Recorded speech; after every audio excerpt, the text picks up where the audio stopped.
माँ बाप बेटी की शादी में लाखों रुपए खर्च कर देते हैं, रात दिन एक कर देते हैं, पैसा जोड़ने में लगे रहते हैं। माँ अपने बेटी को खीर पूड़ी हलवा अनेकों आइटम बनाने की सूत्र बताती है कि कहीं ससुराल से शिकायत ना आए।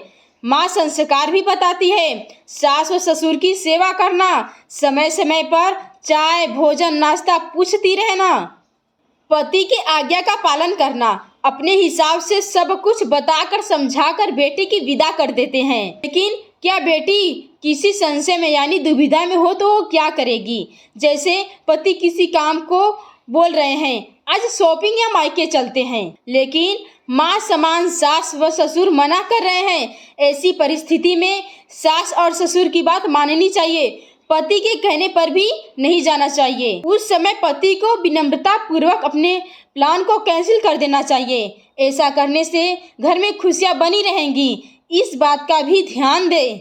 उस समय पति को विनम्रता पूर्वक अपने प्लान को कैंसिल कर देना चाहिए। ऐसा करने से घर में खुशियां बनी रहेंगी, इस बात का भी ध्यान देना है कि कहीं जाना है जैसे मार्केट पार्टी रिश्तेदार के यहाँ, तो सास ससुर से दो दिन 3 दिन कम से कम 1 दिन पहले बैठकर राय विचार, उनको किसी चीज़ की ज़रूरत है पूछ लो, लेकर अपने दिमाग को कंप्रोमाइज कर ले।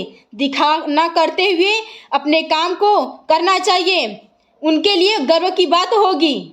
और इस बात का भी ध्यान देना होगा, जैसे सास ससुर या फिर पति से किसी से विवाद हो गया, पड़ोसी से या फिर पटीदार से, तो आपको उसमें नहीं बोलना चाहिए, क्योंकि सखी हमने देखा है कि अगल बगल से परिवार के लोग से विवाद है तो अधिक मीठी मीठी बात करते हैं। ऐसा नहीं करना चाहिए। अगर आप बोलती हैं तो आपका परिवार आपसे नाराज होगा।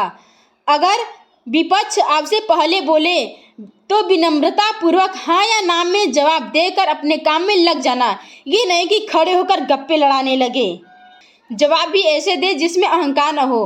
कभी कभी ऐसा होता है कि पति की उनकी मम्मी पापा से विवाद हो जाता है, तो उस परिस्थिति में सास ससुर की बात माननी चाहिए। जब पति का दिमाग ठंडा माहौल में रहे तो 1 गिलास पानी, थोड़ा सा कोई मीठा देकर पानी पिलाएं। उसके बाद सर का बाल ऊपर की तरफ सहलाएं और उनसे इतना बोले कि छोड़ो उनकी बात का क्या बुरा मानना, वो तो आपके जन्मदाता है। इतना कहने से परिवार का माहौल फिर से ज्यों का त्यों हो जाएगा। सखी सास ससुर को भी चाहिए कि बहू की छोटी छोटी कमियों को समझा दे, ये नहीं कि मायके में शिकायत करने लगे।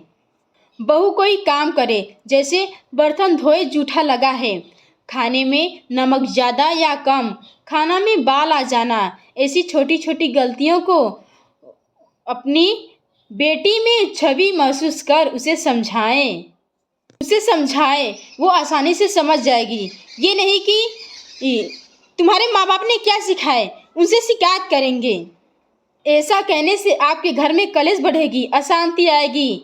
सखी माँ रूपी सास, पापा रूपी ससुर, भगवान रूपी पति, स्वर्ग रूपी घर और बेटी रूपी बहू बनकर रहोगी तो परम शांति और खुशी रहेगी।